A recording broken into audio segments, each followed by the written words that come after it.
Hey, everybody, welcome to Love and Reload, the voice of the relocation industry. I am your host, Ben Cross, and I'm so blessed and honored to be here with Jackson Taylor from Hey, Taylor Moving and Storage. His friends sorry. call him Jack. We're calling him Jack.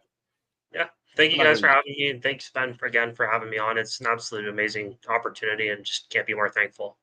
Well, thank you for being here, right? And thanks everybody out there who's watching. Hit that like button. Get in the comments right now. I want to know who you are, where you are. Jack, I've been following your stuff on LinkedIn. I love what you're posting out there. You're putting out video, short form content as well. I love it. What is your thought? Why are you doing that? Why are you putting stuff on LinkedIn and other platforms? Traditionally, it's so that way people know more about who I am. Pretty much, you read a lot. I took a sales program at Western Michigan, and the reality of sales is that people buy you. They don't buy necessarily like your products or services. It's how you make them feel, and the Yeah. more they know about you, the better off you'll be, because then you can have a genuine conversation about interests.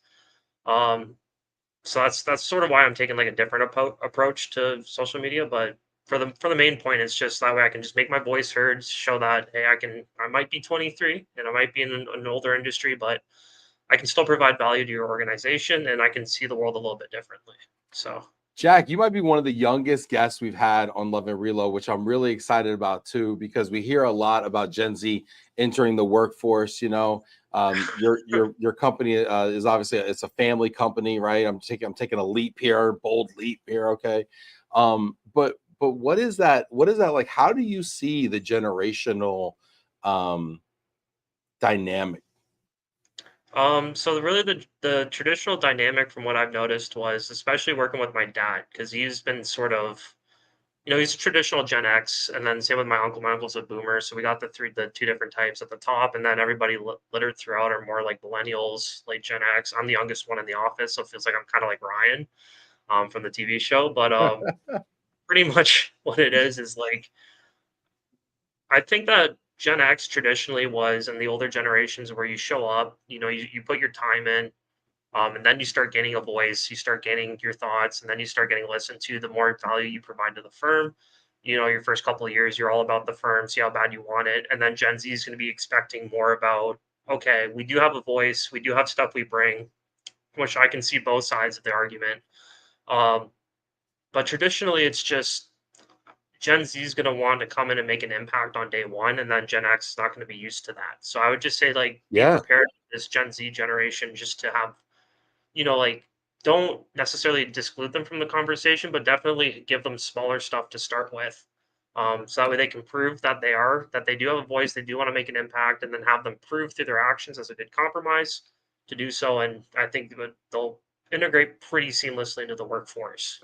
Well, So as a millennial, and I talk about this a little bit in some of my content as well. I mean, for a long time, I was the youngest person in the room, right? Whatever that room was, whether it was like the supervisor crew or the manager crew or the director level crew. I was one of the youngest people in the room, and for a long time, and I always kind of thought of myself as that, and it always annoyed me personally because I always wanted to be the leader. I always wanted to be at the top, right? And I always, I always thought I was smarter than the boss, right? yeah, As I was, and it's easy to think that when you don't have the responsibilities of the boss, when you're only thinking about one job function and you don't have the pressure of the entire organization, understanding the landscape at a strategic level as well as a tactical level, right? So, but I always wanted more and more responsibility, and I never got enough responsibility. Um, in my own mind, and that was a millennial. I was an elder millennial, right? At that. So yeah, so I mean, I think this is a dynamic, like the one you described, is a dynamic that's happened for decades, truthfully, right? I mean, it's every young person comes into an organization, every young person in the last 20, 30 years who's aspirational comes into an organization and they want to make an impact, and they want to lead and stuff.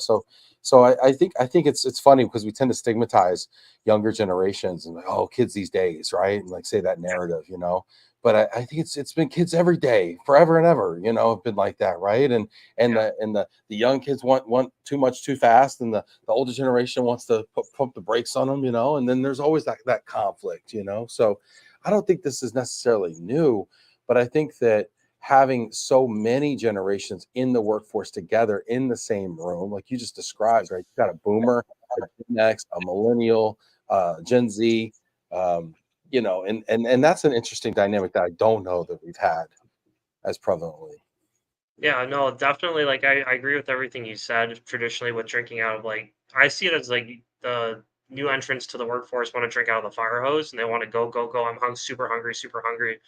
And then the older people are just like, I was once in your shoes, man. Like, we got to hold you back before you take on too much. The next thing you know, you're burnt out and you're not there. But yeah, I Yeah. mostly see like the biggest thing. So I made a video on this because I tend to make my videos 3 months in advance just because there is a lot to do.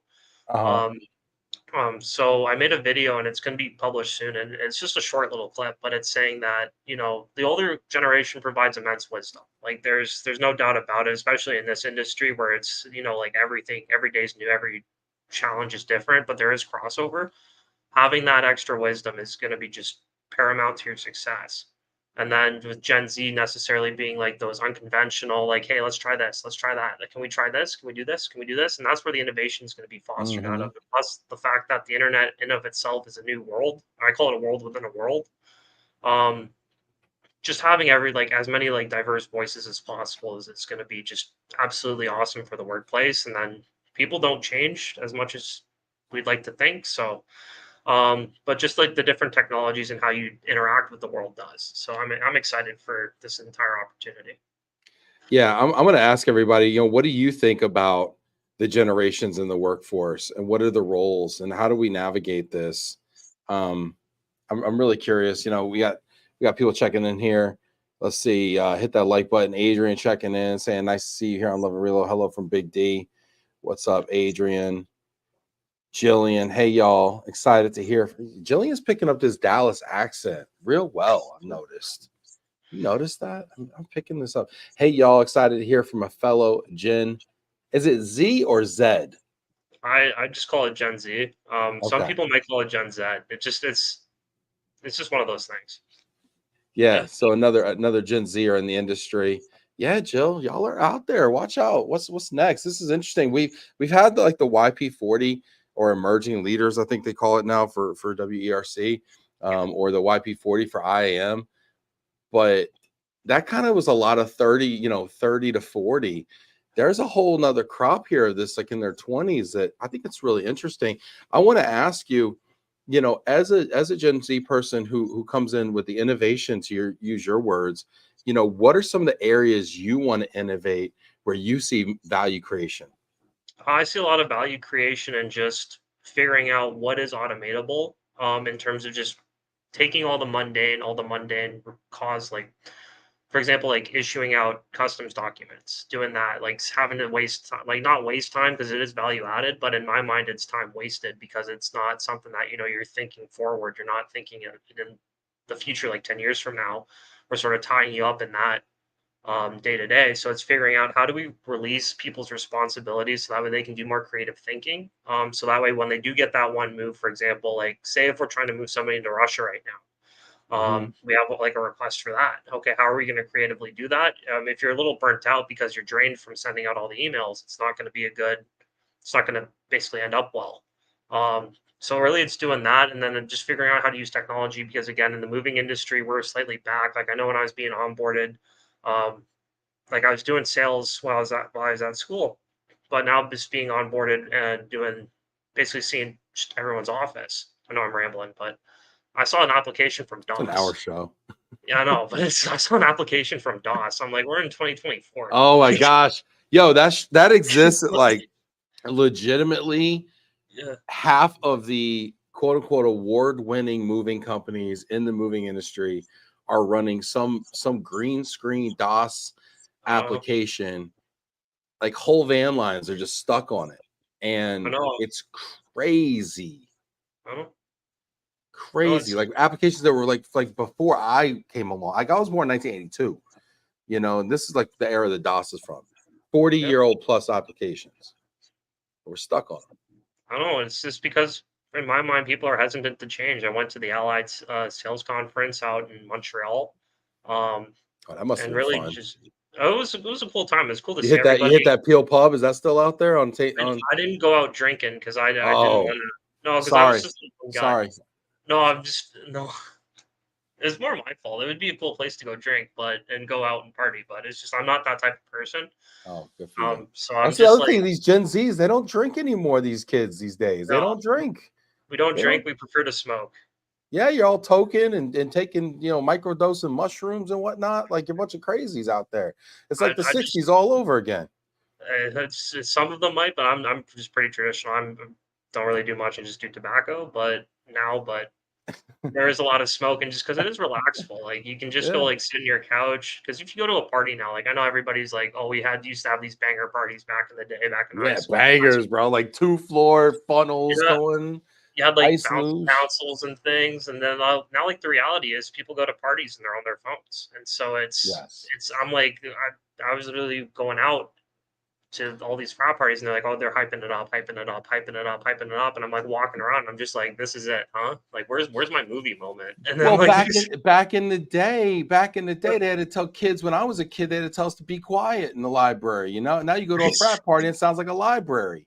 Because everybody's on their phone all the time. I know. And I'm just like, dude, like, what's the point of being here then? Just go home. like, you can, That's why you got to start the keg stands again. We got to bring no, it back, y'all. I know, Like this is socialization. Like, hey, grab the foot. Hey, you get the other foot. Don't drop me. I mean, these are all conversations that are important to have. I All know. kidding aside, let's see. Get in the comments here. What do y'all think about the generational? I don't want to say divide. I want to say differences and the It's opportunities and the yeah, dynamic for us to come together and work together.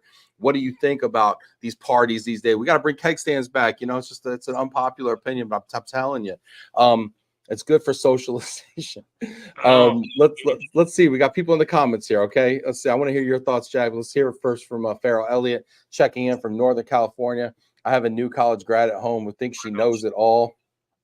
Hilarious. Well, you paid for education. She better. I I'm know. looking forward to how she experiences the world and applies scholastic knowledge to real world tasks. No, absolutely. Like, I definitely see this too. Like, I was definitely one of those people back in college where I was trying to spearhead everything.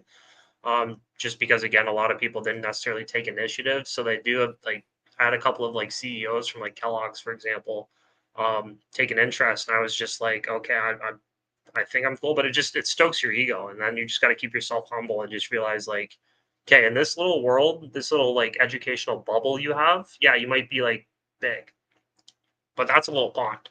Welcome to the Mhm. ocean, my friend. And Yeah, so yeah, yeah. so it's just you That's just got to humble yourself and say, listen, I might be there, but I'm not there yet, and then you're never a finished product. humility is key, Yeah, and understanding that you don't know everything. I mean, that's the first step towards understanding is admitting that you don't know everything. I I know. think that's one of the things that I think it's one of the easy things to become deluded about when we in the information age where we have the answer to everything is a Google away or a chat GPT away, or it's being fed to us in 15-second intervals on TikTok and Instagram, etc. We think that we know everything because it's being pushed, information being pushed to us constantly. But what we lack is context, and context comes through experiences, right? So it's taking that book knowledge and applying it to experiences, just like Farrell's saying here, and that's where I think the experience. I mean, I had a moment over the weekend. We were talking a little bit about this backstage, right? And I'm Yeah, hanging out with folks who are retired. These folks are in their 70s. And the things I'm learning about taking things slowly, right? I mean, it's crazy. I watch my kids go from the back of the house to the front door, and you know how they get there? They go like this. They run around the kitchen. They go here. They play hide and seek. They hit each other with a sword. They go, and then they end up getting their shoes on at the front door. And that's how we go through life as a young person. We try all this crazy stuff, and the older people, they know exactly the way to the door. They yeah. just they just walk it slow, and they get there before the young folks. So I like stuff like that started giving me perspective, and I started really thinking about this, and I think it's really interesting. No, absolutely. And just to add on that too, because I like the biggest part that I ever thought about, or sorry, like the biggest thing, because I'm playing football and everything like that, there's just, you realize, well, two things I'm going to say. First thing is that mentors are absolutely everything, because like you were describing, just bouncing room to room to room to room to room. Yeah, you can run around like your chicken with the head cut off, gung ho with all this energy, but is that the most effective way? Because what you were describing with the older person just strutting along, That's the most effective way. Yeah. Um, so while they want to be, oh, I want to be super efficient, but I'm going to do all the wrong things, you're just not going to get there. As opposed to saying, okay, listen, good sir, like whoever your mentor is, hey, well, like what should I be doing right now? And then can just be doing that, just been doing that. You're doing fine. You're doing fine. Just Yeah. keep going. I know you don't know what you're doing, but you're doing the right thing. It'll all make sense in 5 years. Trust me. One of the things I think that also comes with age and experience is understanding which information is important Yeah. and which opinion is important. When we're young, we allow ourselves, we go out and consume information from all different sources, different people. And it takes time over time when we start to discover which of those people are most valid, which of those people's opinion matter, which of those people's actually opinion actually turns out to be right. I mean, that's a big thing we see now on TikTok. Everybody has an opinion, everybody's a thought leader, everybody's putting information out there, but a Yeah. lot of it's trash, Oh, and it can really warp people, warp people's ideals. And so I think that's another thing that comes from it that I think it's interesting. Let's see. We got some other people. Weigh in, get in the comments. I want to know, everybody. This is one of those great topics. We could talk about moving. Half dozen people would care. We talk yeah. about generational dynamics. Oh my gosh, everybody Totally. cares about this, right? Well, it's important. So it's a good thing. Yeah. Tandra Chester checking in. I think it's great. My generation didn't grow up posting our lives. We need to have the new, fresh faces out there that like to do it. What are your Yeah. thoughts on this whole concept? About the living our lives in the public lens nowadays.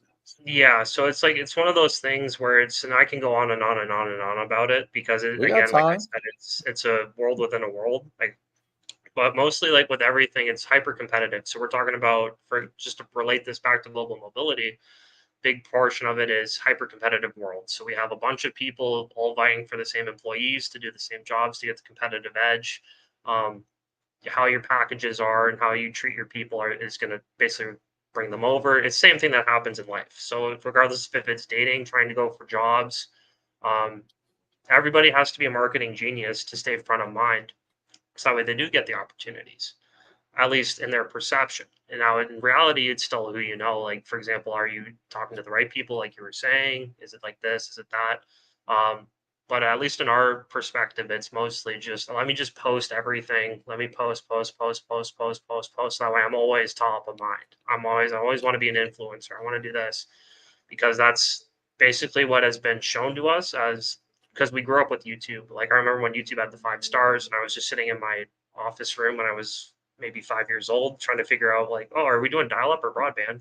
Um, but we grew up with sort of like that where like the YouTube like was huge. And so we all wanted to sort of follow in those footsteps. And so just posting Be a everything. YouTuber. Yeah. Because like why would I want to go do a job when I can go do whatever I want to do, but whatever I like doing and then Yeah, make if a I could kill? be the next Mr. Beast and just go give away stuff to people, give away Lambos and make videos of doing pranks and stuff like that. I mean, every kid I go into elementary schools because I do work with kids in my son's school, and I go in there and we do junior achievement and I teach these classes and stuff. And I ask them what they want to be. And I don't know. I mean, these kids are pretty smart, so they're not all saying it, but I'd say a good quarter of them are like, I want to be a YouTuber. I want to Oh, stream. I want to stream video games on Twitch. And a part of me is like, that's crazy. That's a terrible idea. Get a real job, right? And then part of yep. me is like, yo, these people are making money doing this. And I know my little modicum of success that I've had building my brand on LinkedIn and being able to do Love and Relo now for 600 episodes or whatever, what that's done for my career. There's legitimacy in it nowadays. So it's like, how do we know what's viable and what's not viable, and how do we know how much of ourselves, this is the question I ask you, Jack, in your opinion, how Yeah. do we know how much of ourselves to put out there? You put out some stuff that's somewhat vulnerable. You put out some gratitude posts, which I really dig. How do we know how much to put out there?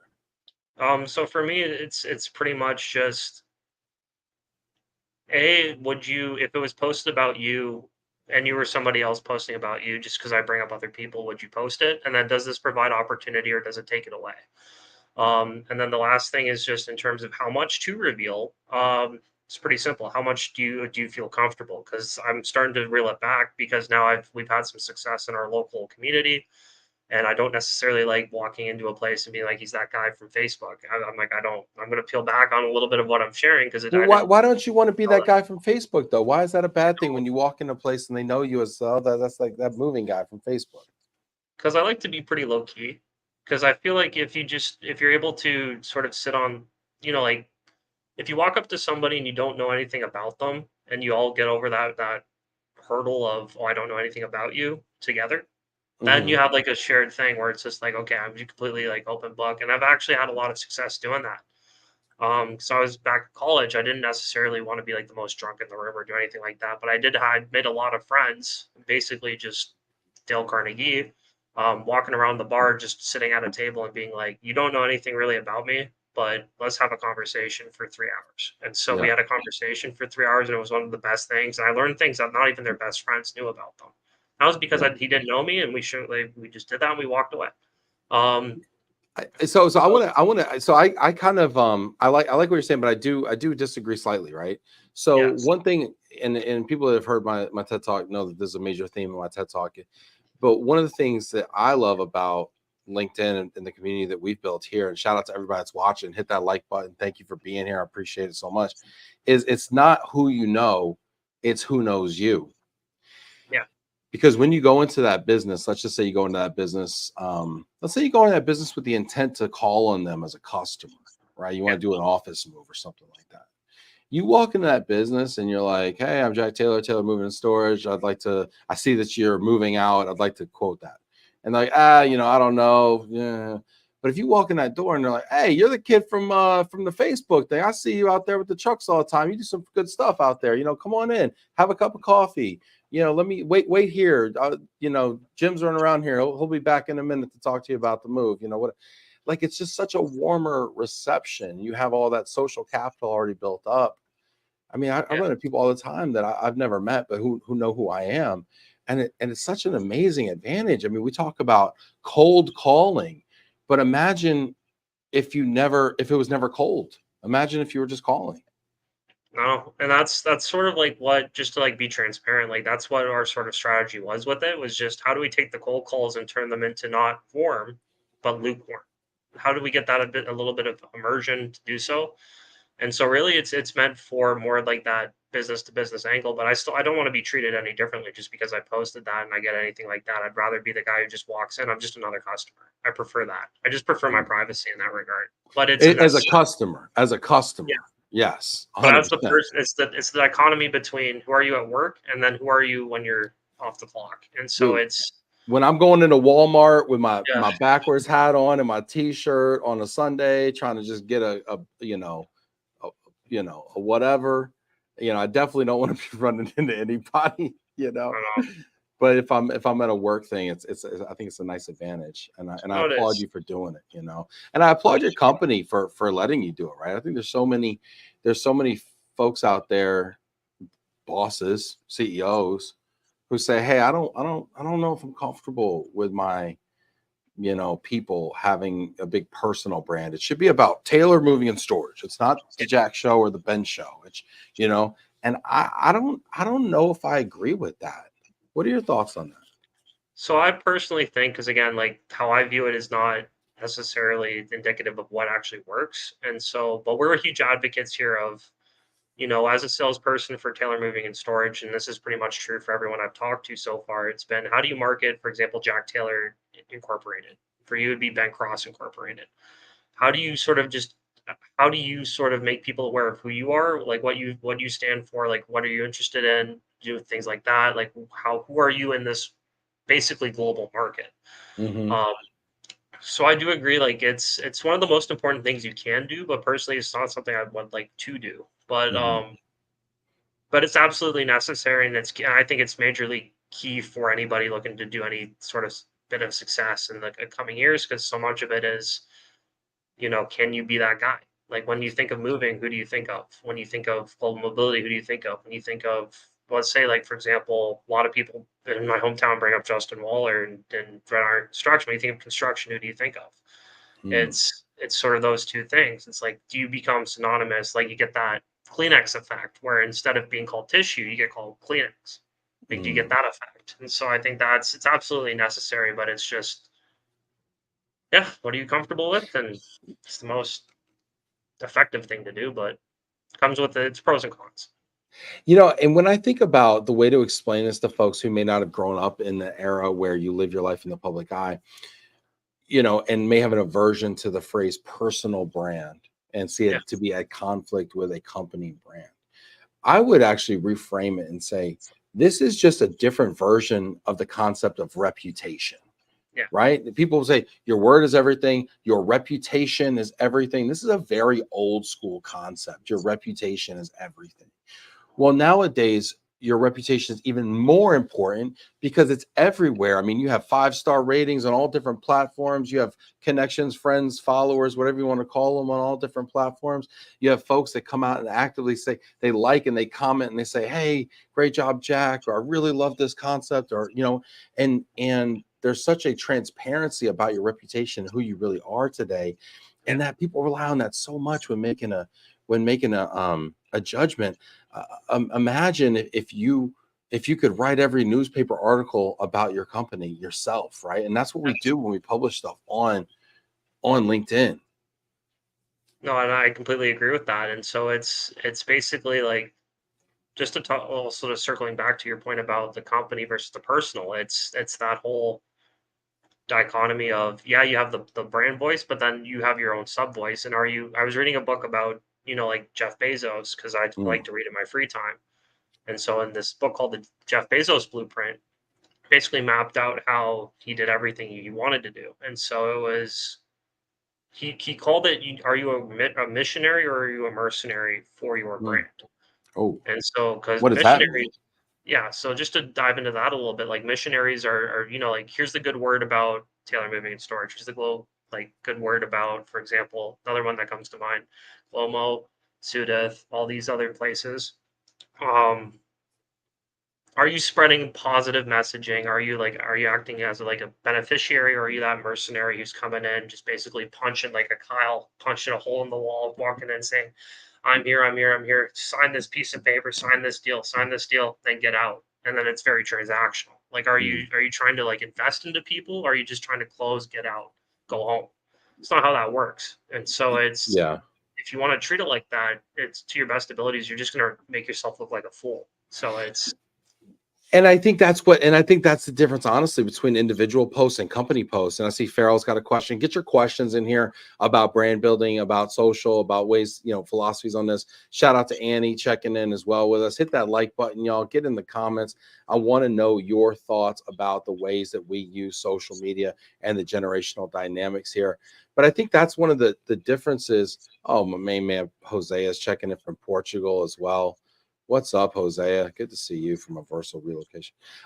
So I wanna click on that for a second because I think when we put personal posts out there, a lot of times it is more of that, to use your missionary kind of yeah, analogy.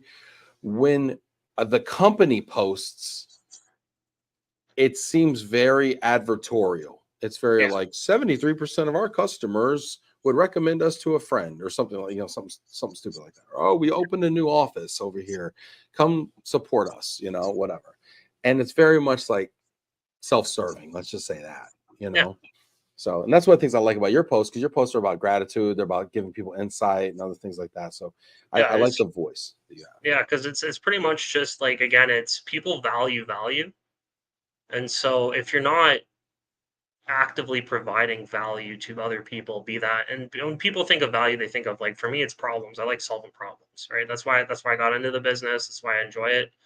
That's why I usually do everything I do. But for other people, it's I like to make people laugh. You made somebody's day better. You left them better than when you found them, like Dale Carnegie principles. And so it's pretty much just how do you provide value, and then that's going to help you build your brand. But it's got to be authentic. It's got to be you. If it's not, Yeah. and you're completely different in person than you are online, like I know when I'm online, I'm pretty hyped out. It's because I drink a lot of coffee before those.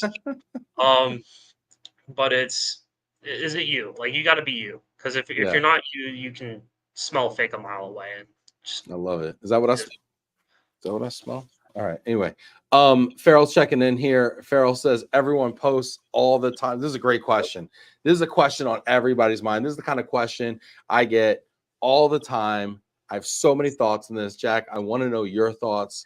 Farrell says everyone posts all the time, every event and every moment. Yeah. When do you think people stop actually paying attention and just clicking like? When does it become white noise? So I actually really like this question because it's true, and it was something I was thinking about today. And so thank you, Farrell, for the question. Um, for me, basically, is it really captivating, or is it something that you just superficial? It's like your friends, right? Do you have your really close friends, those ones that you interact with, you want to stay up to date on, or do you have just those things that you're sort of there because you have to be there? And so, like, it's very transparent when you just sort of have to be there. That you just I could care two less. I'm just gonna click likes, I'm here, and then we're just gonna walk away. Have a great day. Um, and it basically just becomes white noise when it's just, again, you're not even engaging them at all. Like, you're not making them stop to think, you're not making them laugh, you're not doing anything like that. It becomes white noise as soon as it stops providing value. It's like, why would I have a Disney Plus subscription if I stopped watching Disney Plus shows? I don't know if And that's a good example because I think a lot well, of us are carrying a lot of I, Disney Plus subscriptions around here. I know. 2 Netflix accounts, 3 Amazon Primes. Like, Yeah. no, but I hear you though. You got to add value, and I think that's a really good way to look at it. Farrell, I would say this is a really good question. I agree. It's a question I get all the time. It's a question I hear a lot from people who are oftentimes trying to rationalize not participating in it. For one, right? So I think that there might be some limiting beliefs sometimes. That, not saying you, Farrell, but I'm just saying people that ask me this question a lot, that are embedded in this, like kind of like what's the point kind of thing. I would say this: think about like, are billboards on the side of the highway white noise? Yeah, maybe, but people Sometimes. still buy them because that impression means something. Are Yeah. commercials on cable TV white noise? Well, sometimes. Yeah, That's sometimes, how we right? measure conversion rates, and we do all Yeah. those things. And how do But we make it people better? buy them Yeah. because it takes 19 or impressions before somebody buys something. So you got to make an impression, low value or high value. Do ads on the internet, Google ads. I mean, is that white noise? Yeah, but people buy them because they do work. Yeah. So I think it's not a bad idea. I think sometimes the execution is poor, right? That's a Yes. really important concept in business. There's a lot of really good ideas out there that are just poorly executed. Don't Yeah. throw the idea out, tinker with the execution. And the only way Absolutely. to tinker with it is to keep doing it and keep doing it. So I Yes. would say just keep doing that. And that goes back to post more, not less. Right. Yeah. I really believe that. But yeah, I'm seeing a lot of photos from conferences. Everybody's doing the selfies. It went from like cringe to do it to now like your boss is like, you didn't post anything. Did you even go? Did you even make it to the dinner? Did you even, now it's almost like, Pixar didn't happen. I don't know. Then that's exactly like pretty much it. And so, me personally, I don't like to necessarily post those things because there's like a lot of stuff that we do that I could post on LinkedIn, but choose not to because it's like, okay, do I really want to? Do I really think do I am that special? Like, I'm not trying to like be like a buzzkill. No, I'm just yeah, being but that's it, right? frustrated. Because it feels Like, arrogant sometimes to yeah, share so much, doesn't it? so, yeah, because it's just like I'd prefer like the stuff I do post to have some sort of impact as opposed to just being like fluffer posts where Oh yeah. it's where I call it fluffer because it's like, okay, I was just here, right? But everybody was there. So what was special about that? Like, what's Yeah. that one special thing that you're doing? What's that one like unique insight you got? What was that main takeaway you had? Because a lot of it was just, for example, I went to Reload Palooza and I posted. Um, like I was thankful for being there, which is great. Absolutely do that. Express your gratitude, do all those things. But as somebody who doesn't necessarily, I'm like looking from the outside because I didn't go. I'm just like, okay, that was cool, but it's just let's scroll down. I got stuff I got to get done. So Yeah, it's like the typical one of the biggest ones, right? In the moving business, one of the biggest yeah, ones is here's a picture of our truck, right? Here's a big yep, truck picture. And yeah, movers love their trucks, and clients don't care a rat's ass about a truck picture. It's so funny how the difference between how much we love that truck because we know that truck, that trailer cost me 100,000, that tractor cost me another 100 in 25. I'm in this thing for $250,000 with pads and whatnot on it. I love that shiny truck. It took me a day to wash it. I just got it decaled. I love that truck, So you could put a picture of your truck out there because you want to show off your equipment. But until you connect that truck back to a personal story, like, here's this driver, Johnny. Johnny's been working for us for 10 years, saving up money, running the road, and now he bought his first truck. Oh, now I'm in on that story. Yeah, because it's interesting and it's captivating. It goes back to and again, it's the new way digital marketing works with narrative storytelling. It's, are you telling a good story? People love stories. It's how we were raised as tribal creatures. We used to always tell stories around the campfire to bond. And if you're not telling good stories, you're not going to captivate anybody. It's going to be like, here's a email about something I don't, just hit trash and throw away. Yeah. Or you post a picture of a truck, right? A Taylor Moving and Storage truck. You're like, hey, some people might just see a truck, but I've been cleaning these trucks since I was 5 years old.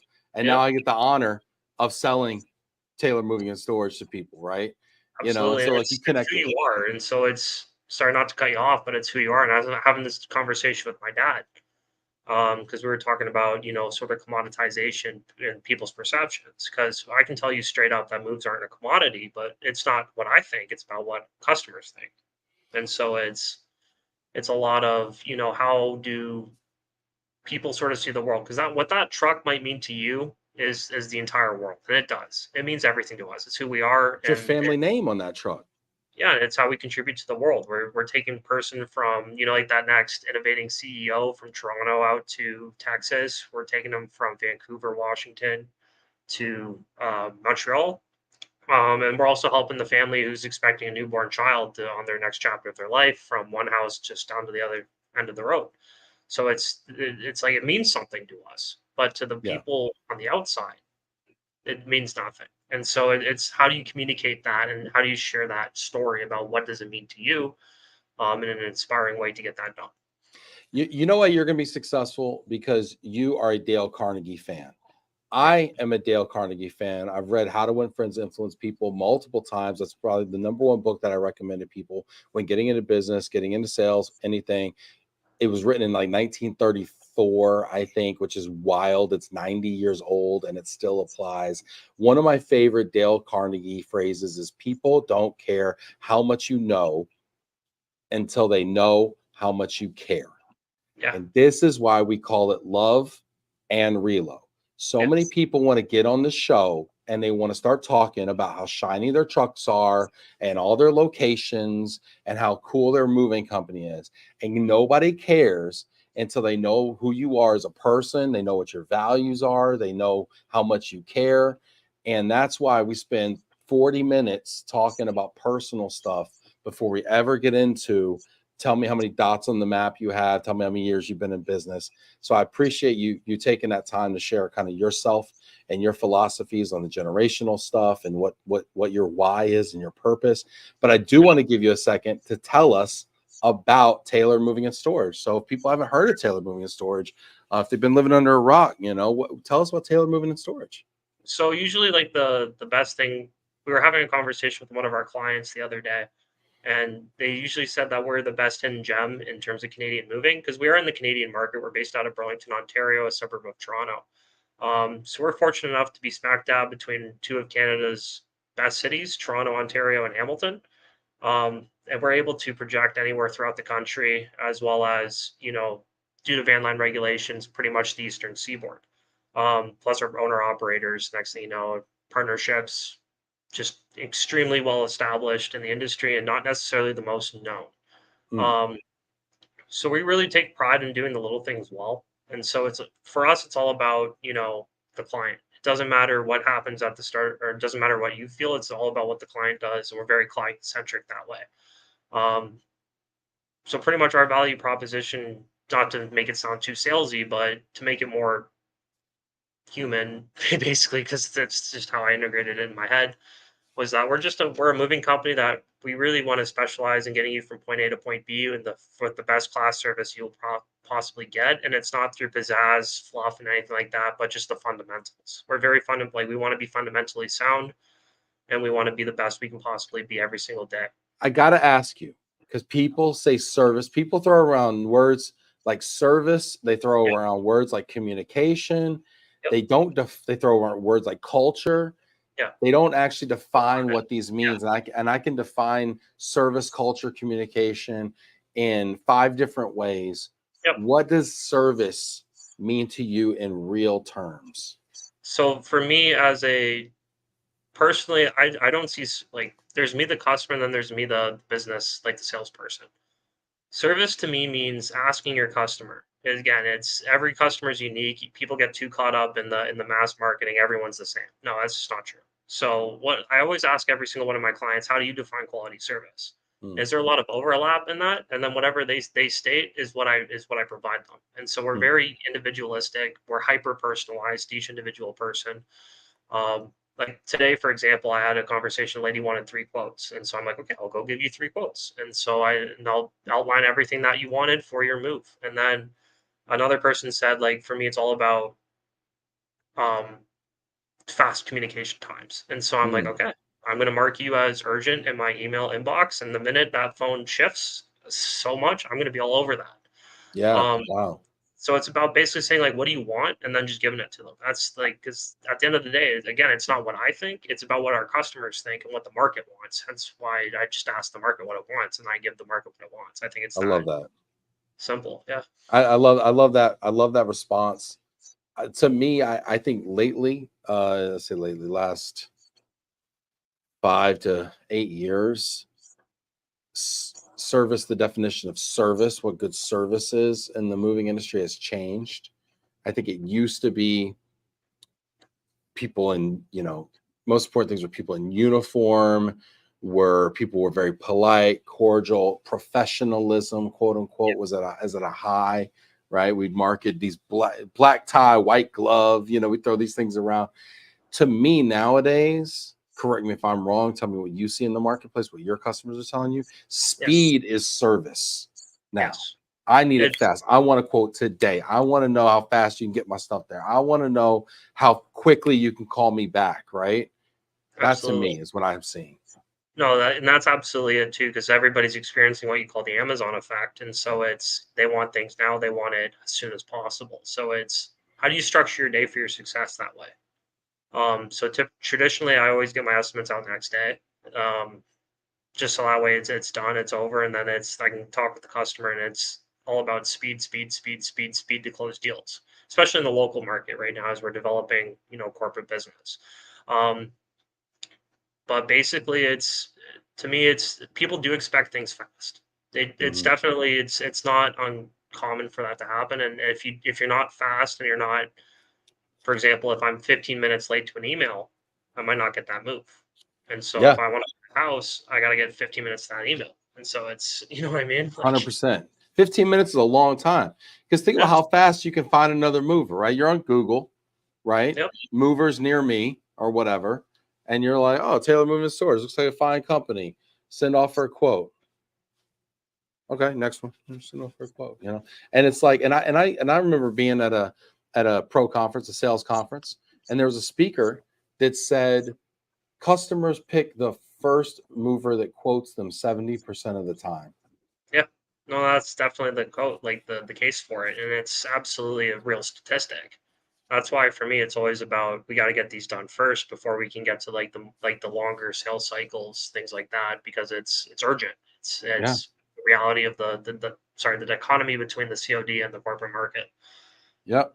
Hit that like button. Jana is checking in from Brazil. Jana Chazanowski here to support my quote emerging leader fellow. Oh, absolutely. Thank you so much. And then I still can't get over your trip out to Brazil. Like that photo is absolutely amazing, and it's definitely on the to do list to get out there. Yeah, Yeah. Jana lives right there in Rio de Janeiro, right on the bay, right by Copacabana Beach. And I don't know if this is the picture you're referring to, but man, she did like woke up at like I don't know 4 in the morning. I'm gonna probably get this wrong. So correct me, John. But she hiked up this mountain Yeah. and then gets to the top of Sugarloaf Mountain, I think it was. Correct me, Jana. And then they rappel down at like sunrise. And the drone video off this thing was so crazy. crazy. Is that the one you saw? Yeah, Jack? that was the one with her all the way at the top, and the drone just expanded. So it was absolutely just incredible and breathtaking. That drone went to Argentina. That thing just kept going. I was like, come back. I Come know. back. It was really cool, and it was hands down one of the coolest things I've ever seen. I'm It was serious. sick. Yeah. Tandris says, White glove. quote, white glove. Yeah, are we moving these cars with white gloves on? Are we really doing that? I mean, that's what we're saying. It's so funny as a salesperson. I went to all these corporations. I got my PowerPoint deck, you know, and I'm like, oh, look at this picture of this, you know, clean shaven gentleman with a tucked in polo shirt, wearing khaki pants and steel toe boots on the job, who, you know, has his master's degree in customer service, you know, and it's like, and I'm selling that, you know, to people like, you know, I think it's kind of interesting, you know, what we sell out there and what they buy and what the expectation is, and then what inevitably is delivered. Because let's face it, folks who move used furniture for a living don't look like that. Now they may be phenomenal at their job, craftsmen at their Yeah. job, but they don't look like that, and yet that's what we end up selling. I don't know, but and it's one of those things where it's just like just be authentic. And so for us, it's our guys. We make sure that no matter what they might do, that they're all uniformed. Obviously, because that's part of it. You're representing Taylor. Um, but the first thing you're doing after you get out that truck isn't opening the barn doors, isn't doing anything like that. You're shaking the customer's hand and you're getting to know the customer, and Yeah. you're establishing that friendly connection right off the bat. Yeah. Because that's ultimately like they have to trust you. And so if you don't win their trust before, because I was reading a book called Think Fast and Slow, and What's system that one about? is it's about how the human brain works. Mm. And so it's basically people have two systems. They think intuitively, really quick snaps. It's nothing you haven't heard before, but it was like snapshot thinking. I see somebody coming at me. I'm going to make an assumption about them right away. It's just how we are. Mm-hmm. And then system two kicks in. It's mostly more about the rationalization aspect. Hence why people make more decisions based upon emotion rather than they do actual logic. They'll justify things and they'll rationalize, but they're not proactively thinking. And so it's pretty much just making yourself cognizant and training yourself to hone that system two more. So that way that's taking the front as opposed to system one, which is more your base instincts. Oh, that's interesting. Is Yeah. that one way to kind of get over biases as well? I imagine system one's probably rife with bias. I imagine You could, because like it's the sad reality is with bias is that humans through experiences you make conclusions like that's an objective fact, right? Like you can't take that away, but it's how do you keep your mind and train your mind to be as open-minded as possible. And that's something you can't control. So while you can't control your base physiological nature, which was something that we were evolved with, like we're still fairly young, we're fairly unevolved for all of our advancements, but we're not, we're not super like alien super species yet. Like we don't have that amount of control. So you have to discipline yourself and you have to think with an open mind to really go off and make the right decisions and not miscredit people despite no matter what experiences you might have. Yeah, it's so funny. I was scrolling through Facebook yesterday, and a good family friend of mine, a person I respect very much, he said he was watching the Spain France final for the Euro Cup, Yeah. right? And the Euro final, and they were doing the national anthem, and France sings their national anthem, and then Spain, and he's looking at the players, and none of them are singing. And he's like, these people are so unpatriotic. This is, crazy. I can't believe these people, we start making judgments, right? Human beings, Yeah. right? And then he Googles the Spanish national anthem, and he finds out there are no words to the Spanish national anthem. It's just a tune. It's a melody.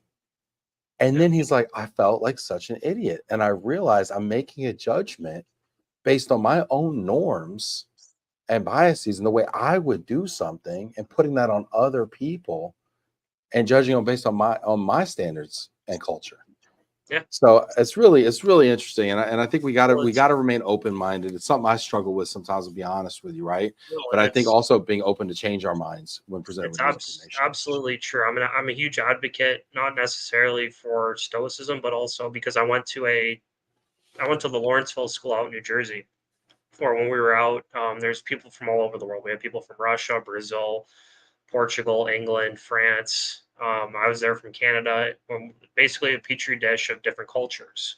And so, like, we were taught very early that we're all the same, but it's how do you approach different people, different like cultures, and are you willing to sort of get over that and experience it for what it is, and sort of just reminding yourself, yeah, well, there is that intrinsic quality about people where we want to prioritize our culture. That's who we are, right? Like our culture is the best, number one, um, because we're still tribal people, and that's our tribe. Hmm.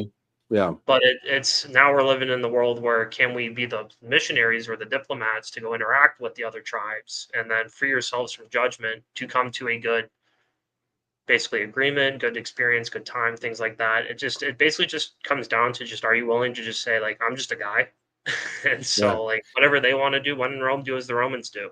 Well, and Don't. that's where the opportunity is, connecting the tribes. And that's what global mobility is all about, is being the Yep. connector and helping the conduit between the tribes, right? And that's where you unlock value, because there's only so much, there's finite value within your own tribe.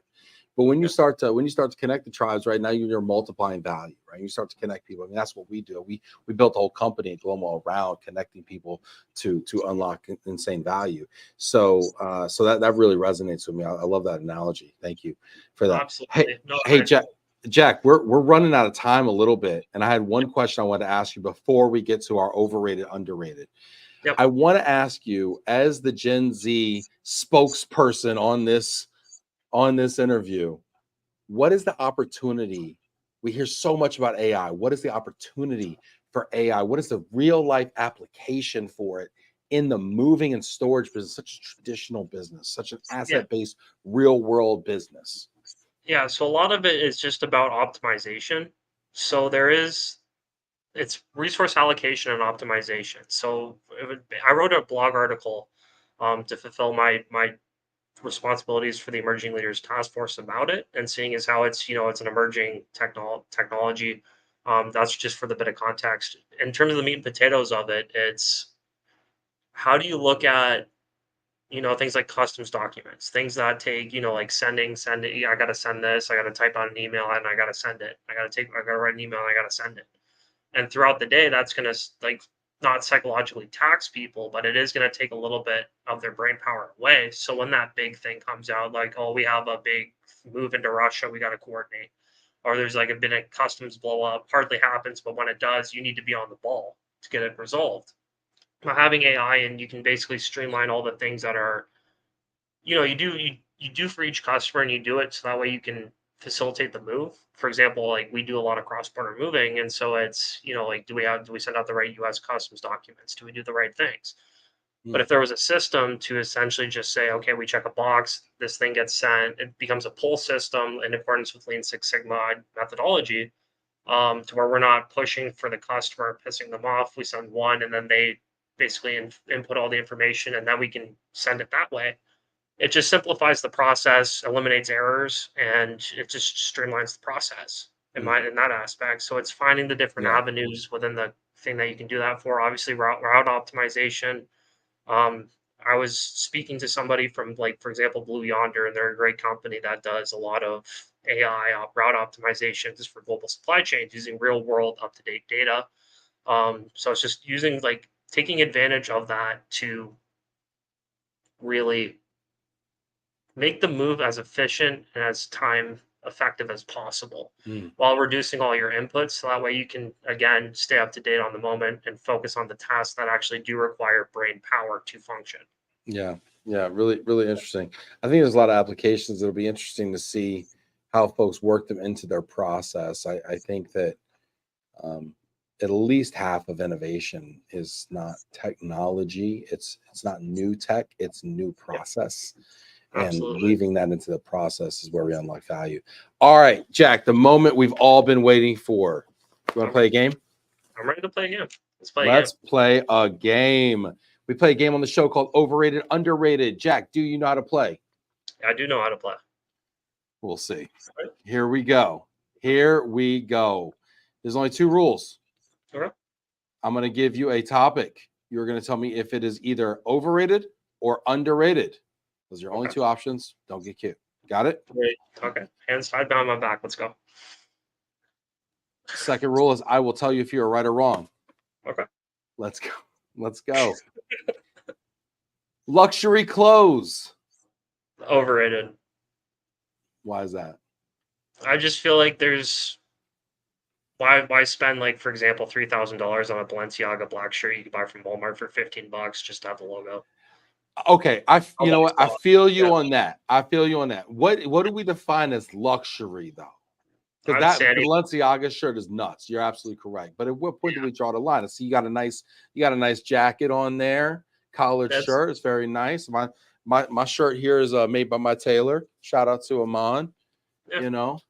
Well, like I picked up this whole I picked up 3 sets for $200, and so it's not necessarily like how much it is. Like all these are luxury in my mind. Like I sort of assign a dollar value where it's like if I'm not, why would I buy something that I know I'm gonna, I'm a big guy. I go to the gym. I'm gonna make my workout clothes are gonna smell. Like why would I invest $3,000 in Gymshark for the same thing I can get at Walmart for 15? There you go. You know what? You are correct. Nice. 1 point for Jack here. Luxury clothes overrated. Next topic is Middle Eastern food. Oh, it's totally underrated. Why? Because there's so much, like, there's so many good things about it. Well, I have a shawarma guy at my shop, and in my shop every time he's from Afghanistan. He was a migrant um, from Afghanistan into Canada, and so he sources everything from Afghanistan, all the spices, everything like that. I'm like, are you with the not to go too crazy, but with the what the Taliban sees in the country, are you buying Taliban sponsored spice? And then he gets taken aback sometimes, but he always produces great quality food. It's like $8 for a pound shawarma. So we overlook the provenance of the spice.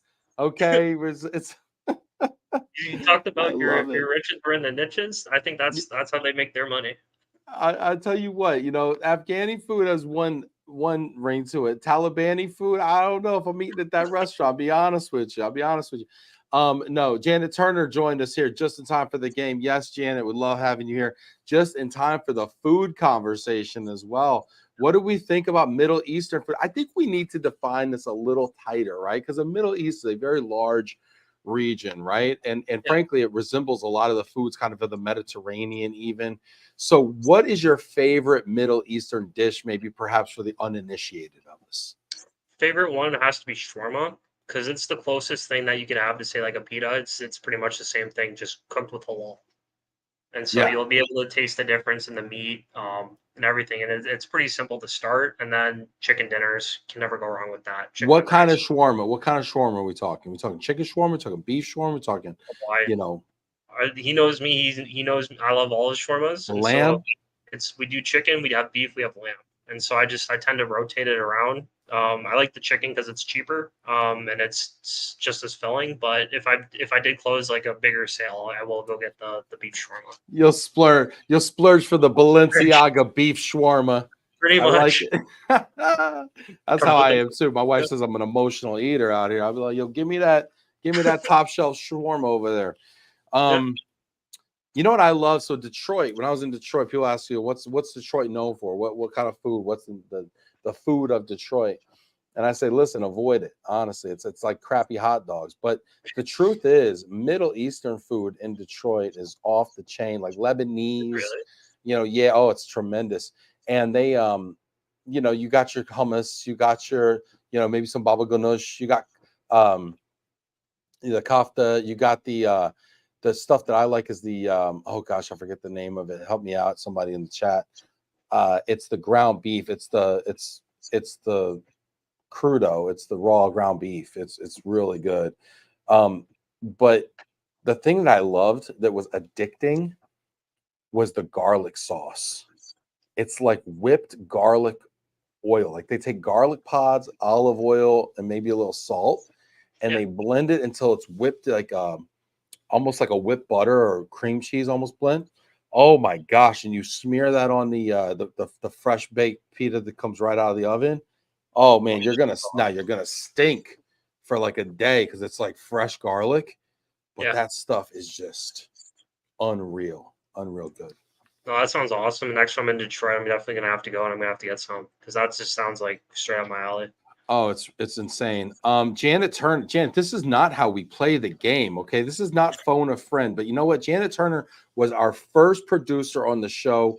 We love Janet. I got a Janet Turner tattoo. Actually, it's her face right here. She doesn't know actually. Yeah. Maybe that's another show. We'll show it off. But she's got a question for us, Jack. Okay, she's actually sending in a underrated, overrated question. She wants to know wine time at 5. Over or underrated?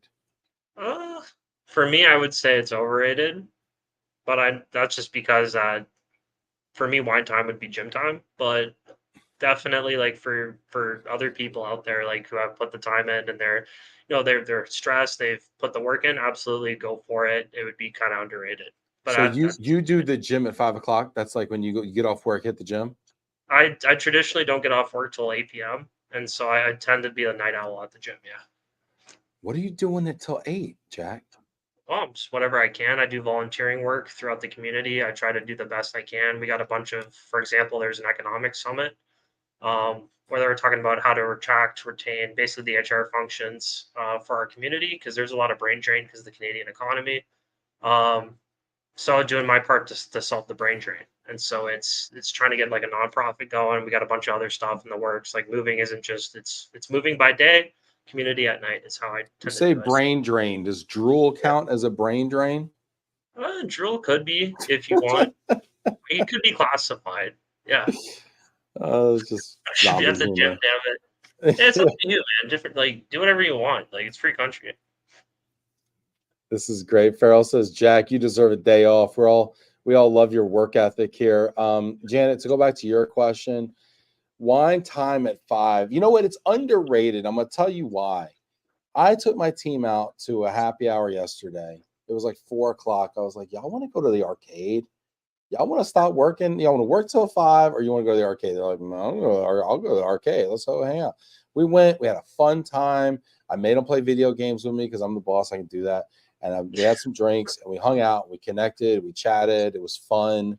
And I think happy hours in general are underrated. Companies need to Yeah, come together and blow off some steam and form those kind of trust relationships. I agree. I agree with that completely. And I think more so than that, just with the companies, more so the communities that they work in. For example, we got the Chamber of Commerce here in Burlington. Why have, if you want to have, like, if you want to build a close, tight knit group, absolutely do like the company. But if you want to, like, go out and make it, company, treat it like high school, you got the cliques, right? You have Hmm. company, they all come to the same bar, have a great time. Next, your community's united. So Hmm. you can Yeah. do it like that. There's different ways to do it, but I absolutely agree with you that, happy hours should be taken advantage of. All right. So far, you're 2 for 2. Middle Eastern food underrated. Love it. Next one up, the controversial, the TikTok. TikTok, way overrated. So What? overrated. No, it's so bad. Gen Z, I can't handle anti-TikTok it. Gen Z. They Why do they you said hate the they talk? said no, in college they said if you want to make moving, you have to. If you want to make moving cool for the Gen Z kids, you have to start dancing. I said I ain't dancing. I hate TikTok so much. It's so bad. It's like no. Said I ain't dancing. I Well, ain't because dancing. I just don't think because people, it's not necessarily the TikTok. Like I don't see anything wrong in the dance. I'm just not a dance person. But then, like you also have just people like you waste your entire day on it. And it's about the most stupid stuff on the planet. And there's like just people bitching and moaning. And I'm like, I can't fucking stand this. I don't mean to swear. Sorry, you caught me Yeah, swearing. do it. It's fine. We're not But regulated it's by the FCC. Hey, but it's I like it. And guess yeah, what? People that are obsessed with dancing TikToks, they're not buying moving anyway. I So know. take a And so walk with that's that. that's why I'm That like, listen, being if said, it's not about the buying customer, I'm not doing it. that being said, Yeah. I don't think you should just unilaterally write off like wholesale write off dancing. I think you just got to find the right partner. Yeah. Okay, Jack. No, So just keep your mind I'll open there. dance. I'll dance with the Sex, Jana, sorry. you got to teach Jack how to love dancing, Jana. Okay. No, like I'll dance with a girl, but I'm not dancing by myself on TikTok Maybe doing the you and a Harlem. girl do a TikTok together and you knock out a little I moving can do talk. that. We But can do that, but I'm we'll gonna see. throw another one at you, Jack. I'm gonna throw another one. The Yeah. beauty of TikTok is the process improvement. The fact that you can now articulate a nuanced, complex maybe. You can now demonstrate a concept in a very memorable way in Yeah. 15 seconds. That Well, is the beauty of TikTok. And I do think I don't think it's there's a a beauty. lot of things about moving that people don't understand. There's a lot Yeah. of misconceptions. There's a lot of things they don't understand what the value is in paying a professional versus running a U-Haul and doing it yourself. I think there is an opportunity to articulate that in a way that's catchy, that sticks Yeah. with people, that illustrates a point. Yeah. No, that there absolutely is an opportunity. It's just I don't necessarily like from the business standpoint. I see the opportunity, but as somebody who's like a concerned citizen, like I'm seeing what we have on our TikTok versus China TikTok. It's all about STEM. For us, it's all about the latest, like blah blah blah, like TMZ. And then I'm seeing everybody's attention spans shrink from the average of 2 minutes down to like 30 seconds. To where it's like I'm talking to my fellow Gen Zers, and it's like I'm talking to a wall. I can't deal with that. And Jack, you're so gonna mess around and mess around and get a dancing partner out here, Jack. I'm gonna hey, it's when I'm more established and I have like myself situated, I'll find a dancing partner. I might run on that. He said, "Look at Janet Turner says I'll do a dance. I'll do a dance TikTok with you, Jack." Okay, let's do it. Hey, Are you Jack, going to GWS? Let's go. let's go, Janet. You gonna be in DC with Jack? Let's go. Yeah. I think TikTok. I mean, it's hard to say it's underrated because it's so ubiquitous. I do think the national security threats are real. Yeah. With China, I really do. I think people that are blowing that off are just more concerned with the entertainment value. I do think it's real. I do think the shortening of attention spans is real. I do prefer Instagram Reels if I'm being Yeah. honest with you. But I at do least think those people. go up to a minute. Like those captivate you for at least a minute, and it's good. And even then, I've been disciplined in myself, saying I'm not going on Instagram Reels Yeah, because yeah, it's good, a good matter. for you. Well, because it's true. It's what you're doing to your brain, and if you can't, in sales, it's all about conversations, and so it's about can I hold a conversation? And if I'm on something all day that makes me not hold a conversation, then I'm not going to get paid for doing my job. I can't make money. I can't eat. So it's how do I give Amen. myself the opportunity to do it well? Can't afford that shawarma if you're just watching reels all day. Oh, All God, right. he's gonna hate me for it. So I gotta do it for Drake. Overrated TikTok. I think it's overrated in general, massively Yeah, overrated. I do think there's a somewhat underrated from a business standpoint. I do think Jack should do a dance, but I'm going to give you this definitely do point. a dance. Overrated TikTok. Sure. 3 points for Jack. Let's keep it moving. Number 4, the Toronto Blue Jays. Way underrated. Why? Way underrated at this given moment. They went through their run. They had a good decent run. General manager is just trying to get established. He's doing a great job. But our roster, we've paid a little bit too much. We're dealing with the Canadian dollar versus the American dollar, so we pay for less. We have to pay more for our talent. Um, Plus, you have the dual taxes if they're an American citizen or they're domiciled in the U.S. You got a yeah, lot of they go through a disadvantages holding up company there. and single, Oh, so really? that Yeah, they're doing it smart. Yeah, that's smart. Um, yeah, I'll say, I got to be. I really enjoyed. I was a bit of a Blue Jays fan back in the '90s. Joe Carter, Sandy Alomar, John Olerud. These are guys I grew up with. I really enjoyed the Blue Jays. I went to when I was there for IAM, and we were doing a promo for them at the Marriott down there. It's right attached to the Blue Jay Stadium, and you go into the sports bar and just look out the window, and you're like looking right into the stadium. It was sick. So oh, like, what was your favorite memory about that? Like, besides just like the overall view, like, how did you find Toronto? um I I enjoy it. I mean, it was chilly, which I actually kind of like that because I run hot. The CN Tower was massive and gorgeous with all lit up. Um I I love the underground kind of town that y'all have going on there, you know, so like you can go Yeah, down underground and just walk around, and there's like a whole mall of stuff going on underneath that. I thought that was pretty neat how that all connected.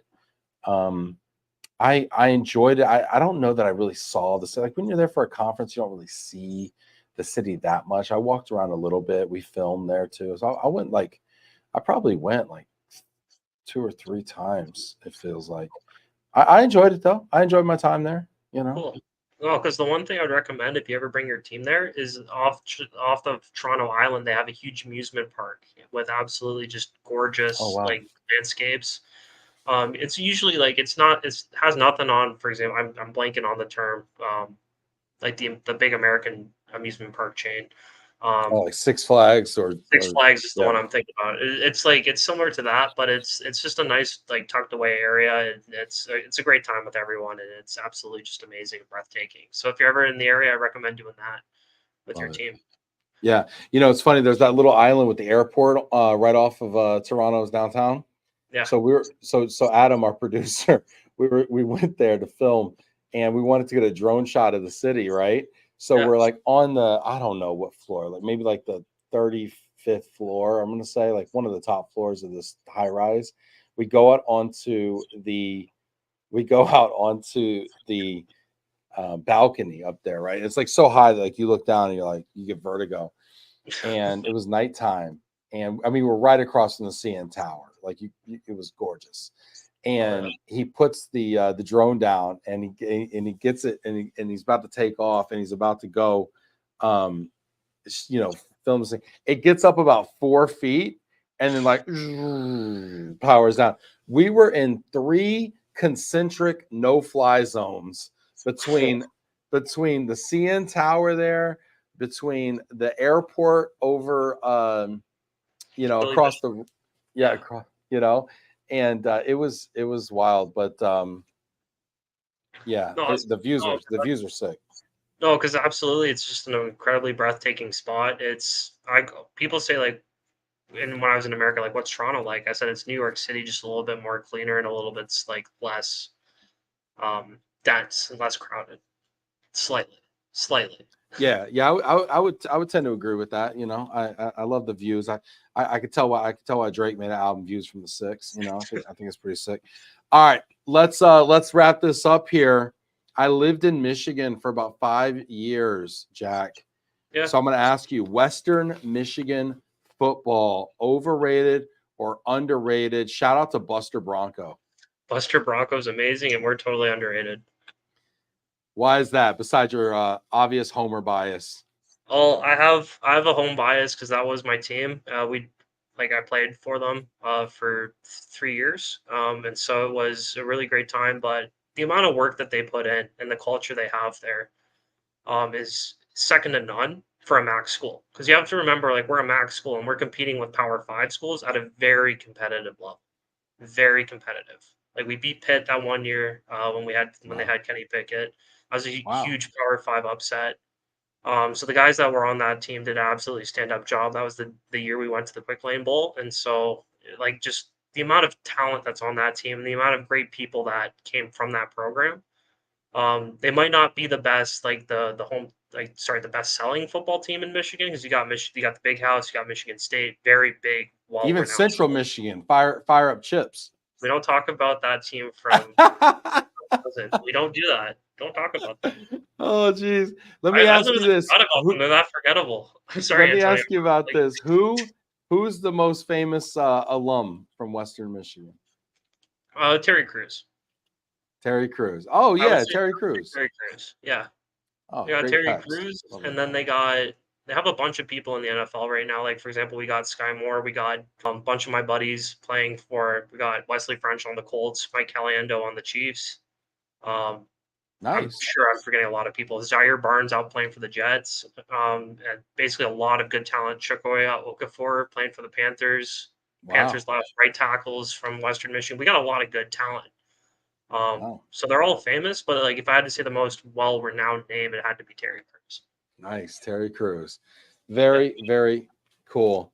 We're getting a birthday shout out here. Janet saying happy birthday to Adam Sotelo, our producer. Happy Shout birthday, out Adam. to Adam. I didn't know it was your birthday. I would have said something. I'm sorry. Adam, you gotta let us know, Adam. Let us know. Let your light shine, baby. Let us know. This has been fun. We're already over time here, Jack. I could talk to you forever. This is cool. I can't wait to see you at GWS. You want to leave us maybe with just something to think about, a final thought before we go? Final thought is mostly just I know like volumes are down in the industry. Take this as a time to necessarily not focus on like gaining new clients and like overextending in terms of new stuff. Figure out how to make things more solidified. And if you do experiment, start small and then scale upon it. Don't go too big too fast. And then just be good with your money. I know there's a lot of overspending in the financial markets right now, a lot of leveraging, over leveraged companies. Just be smart. We don't want anything to be too catastrophic and fall apart right before we need everybody when it picks up. So just be smart and think 10 years in advance, not the next quarter. Nice. Good advice. Sage wisdom from Jack. This is great. This has been fantastic. Jack Taylor Moving and Storage up in lovely Canada, our friends to the north. It's great having you on the show today. Thank you. Take care, everybody, and we will see you tomorrow. We've got Lisa Johnson on from Cardis. Stay tuned for that. Take care, y'all. All right.